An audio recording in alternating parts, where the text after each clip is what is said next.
18 साल पहले अगर आपने लाइफ इन अ मेट्रो देखी है और आपको बहुत पसंद आई है तो मेट्रो इन दिनों शायद कम पसंद आ सकती है ભાઈ એ જમાનાનું જે मेट्रोपॉलिटन कल्चर હતું ને અત્યારનું છે એક विचित्र જ છે।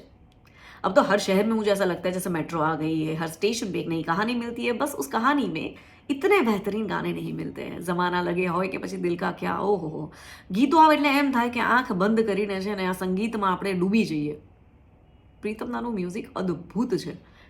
કોંકના અને પંકજ ત્રિપાઠીની તમે કેમેસ્ટ્રી જુઓ, જકડીને રાખે નીનાજીની જે વાત છે, અલી ફૈઝલની જે સ્ટ્રગલ છે, એટલે ટુકડાઓમાં તમને કનેક્ટ ફીલ થાય, પરંતુ ઓવરઓલ ફિલ્મની રીતે જુઓ તો ઇન્ટરવલ સુધી બોર કરશે કે વચ્ચે વચ્ચે કંટાળો અપાવશે, પછી ઇન્ટરવલ પછી જરા જકડીને રાખે। એટલે ચારે વાર્તા અતથી ઇતિ સુધી જકડીને નથી રાખતી।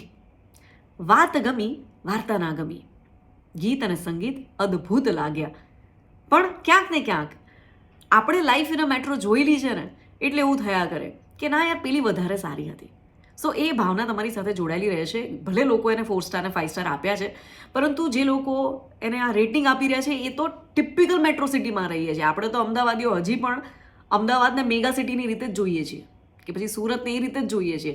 આપણી અંદર છે અહીંયા મેટ્રોપોલિટન કલ્ચર, પણ આ પ્રકારનું હજી મારી આજુબાજુમાં જોયું નથી ને એટલે કદાચ હું વાર્તા સાથે બહુ કનેક્ટેડ ફીલ ના કરી શકી।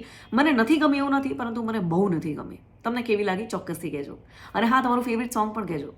મારું ज़माना लगे।